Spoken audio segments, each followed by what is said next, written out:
একটু খেয়াল করে শুনেন। আমরা বাঙালি, সেই হিসাবে পয়লা বৈশাখ একটা রীতি আছে আমাদের এখানে। এখন এটা কি রীতি হিসাবে রাখেন, ওটাতে কোনো নাজায়েজ কাজ করেন না। পয়লা বৈশাখের দিন কোনো নাজায়েজ কাজ করবেন না। হাল খাতার অনুষ্ঠান করে গ্রামে, বা বিভিন্ন এক একজন এক একভাবে পয়লা বৈশাখী পালন করে। পয়লা বৈশাখী আপনি যদি বাঙালি সমাজের রীতি হিসাবে ধরেন, একটা বৈধ রীতি, কোনো আপত্তি নাই, এটাতে শরীয়ত আপত্তি করে না। কিন্তু আপনি যদি পয়লা বৈশাখকে নমাজের মতো, হজের মতো বানিয়ে দেন, তাহলে এটা শরীয়তে হস্তক্ষেপ হলো কিনা, বরং হজ এবং নামাজের অবমাননা হলো কিনা।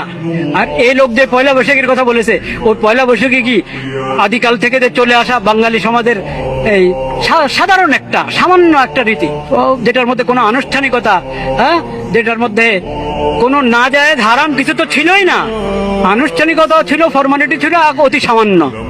সেটা হলো পয়লা বৈশাখ। সেটা কি পয়লা বৈশাখ, ওটা বাঙালি সমাজের একটা রীতি। কিন্তু পয়লা বৈশাখকে যদি আপনি ঈদুল ফিতরের মতো বানান, ঈদুল আজহার মতো বানান, জায়েজ হবে? হারাম। আর যদি এটাকে নমাজ আর হজ বানান, তো আরো বড় হারাম। হারাম মানে এগুলো কুফর, স্পষ্ট কি কুফর। যেটা বাঙালি রীতি হবে, ওটা ইসলামের সাথে সাংঘর্ষিক হবে না কখনো, কারণ ওটা তো একটা বৈধ বিষয়। কিন্তু ওই এখন বাঙালি সভ্যতার নাম দিয়ে ওটার মধ্যে বেহায়াপনা ঢুকাবেন, অশ্লীলতা ঢুকাবেন, ওটার আড়ালে সব শয়তানদের রাস্তা খুলে দিবেন। এটা কি পয়লা বৈশাখী না শয়তানি?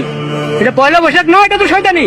আরে সব ধরনের অশ্লীলতার শয়তানি যুক্ত পয়লা বৈশাখীকে তুমি মিলাচ্ছ কিসের সাথে?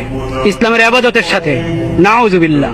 এই লোক এবং তার কথার উপরে এত মন্তব্য আসলে কোনো প্রয়োজন ছিল না, কিন্তু তারপরও যে কোনো কথায় প্রভাবিত হওয়ার মতো আজকাল দিনে এলেমের অভাবে কিছু মানুষ থাকে, সেজন্য কথাগুলো আলোচনা করলাম।